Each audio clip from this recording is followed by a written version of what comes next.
Hello everybody, I'm Matt and welcome back to the Fortress of Solitude. Today we're going to be talking about Justice League Unlimited issue 11 by Mark Waid, Carmine Di Giandomenico and Tamara Bonvillain. The prelude to DC KO begins right here as all hell breaks loose for the Justice League on the Watchtower. Mr. Terrific is caught right in the middle of it all as he is besieged by parademons, causing him to seal up the room with himself inside of it. This doesn't last though, and the parademons smash right through all of the doors. As his T-spheres try and keep the monsters busy, he calls for a priority alert, warning the heroes about the parademon they captured a while back being a Trojan horse. Mark Waid is really throwing us right into these last few issues, as literally everything he's done in the book up until this issue, as well as what Joshua Williamson is currently doing over in the Superman ongoing, comes crashing together, and then that will go on to form DC KO. I think it's been a real winning formula getting to grab this and the Superman ongoing in the same week and keep the story rolling, but also I think it's been really great because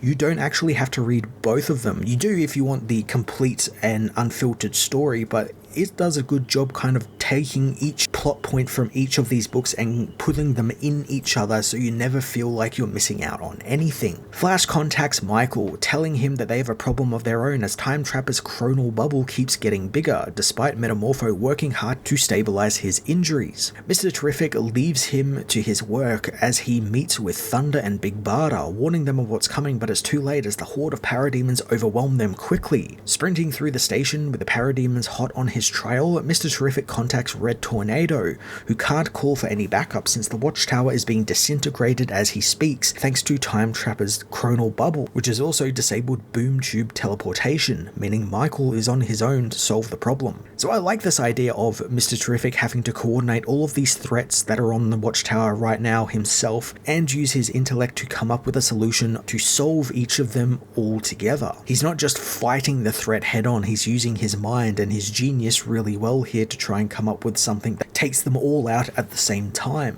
Meanwhile, deep below Markovia, Power Girl's team is attacked, as I predicted, by Colossal Boy and the Absolute Legion, who spring up from the hole that has been dug underneath the city. Captain Atom thinks that these guys look like the Legion of superheroes, but he's attacked by Element Lad, who begins shifting the elements around Nathaniel's body. Power Girl, meanwhile, is suddenly transported to Krypton, but quickly knows that it's not the real deal, knocking out the Legion member who was causing her to see the illusion. I'm really excited about the Legion being here. Like, I assumed they were. I assumed that this was what it was building towards. This is all kicking off DC KO, and now they are fully revealed. Their plans are being revealed to all of the heroes. There's kind of no going back now. I do hope that Atom isn't going to explode, since the Legion are targeting him specifically, and it feels like he might blow up, like Element Lad changes something in him maybe, and it ends up with him blowing up. And I could see why that could happen, because it could be used as like a distraction for the League, you know, so the Legion can move into this world uninhibited. You know, the League have to go and deal with this massive, nuclear explosion while the Legion go off around the world and do their nefarious plans for Darkseid. I don't think Wade's going that route, but I can see how it could be that easy. As the team race to save Captain Atom, Metamorpho continues to work on Time Trapper, having brought the creature back from the brink, at least for the moment. Rex soon comes across what he thinks is Time Trapper's heart, as outside the Watchtower, Blue Beetle and Star Sapphire try and aid Steel in getting the station back in one piece. Flash and Martian Manhunter, meanwhile, are reinforcing the whole, trying to keep it all together. As Steel tries to pull the bits of the station together, her suit is blasted open by the Omega energy crackling around the station, exposing her to deep space. Star Sapphire races to help her, putting a shield around her and wanting to get her to a medbay, but Black Lightning doesn't know if they even have a medbay at this point. Mr. Terrific tries to contact Red Tornado again, but a parademon has found the hologram hero, smashing up the computers around him and taking him offline. I like Michael here, someone who is usually very impersonal, he's a very professional hero.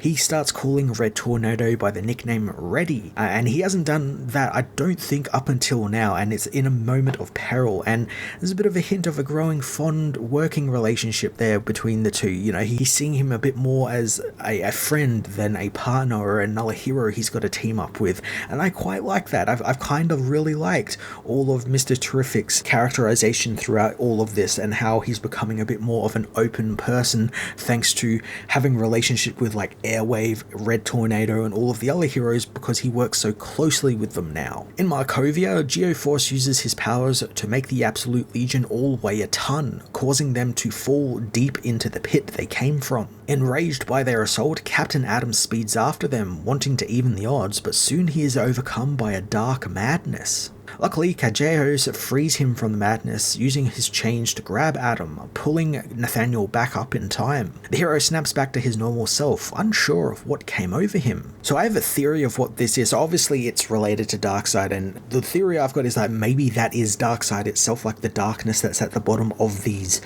fire pits that are opening up around the world is Darkseid, and then he's going to, come together and come out of these pits.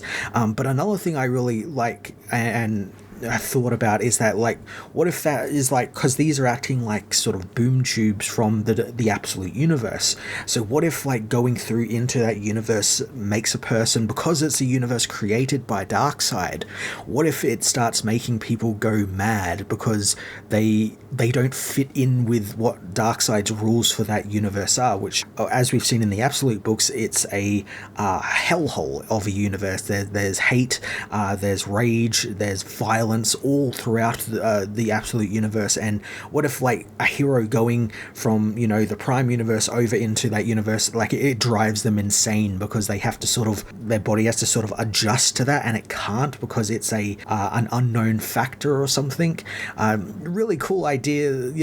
Obviously just a theory, but it kind of makes sense to me that would be the case. Like Darkseid, his influence on that world is just so overpowering that whoever comes into that world is kind of driven insane by it. Power Girl knows that there is something in the pit, but all she sees is utter blackness. She too is overcome by the madness, just like Atom was, wanting to go into the pit herself, but Geoforce stops her, pulling her back, as the team know they need to get the rest of the Justice League. Back on the Watchtower, the power goes out, leaving the Parademons to find and attack Mr. Terrific again. With no choice, Michael activates the Watchtower's arsenal selection, unlocking access to a gun, which looks like a goddamn E11 blaster rifle from Star Wars. And it's really funny since Carmine, the artist in this book, actually did the exact same design in a recent Absolute Superman book as a giant cannon that was attacking Superman. So it's kind of got, that 3D file, the files of that on hand, and that's fine. That's totally fine with an artist reusing their own work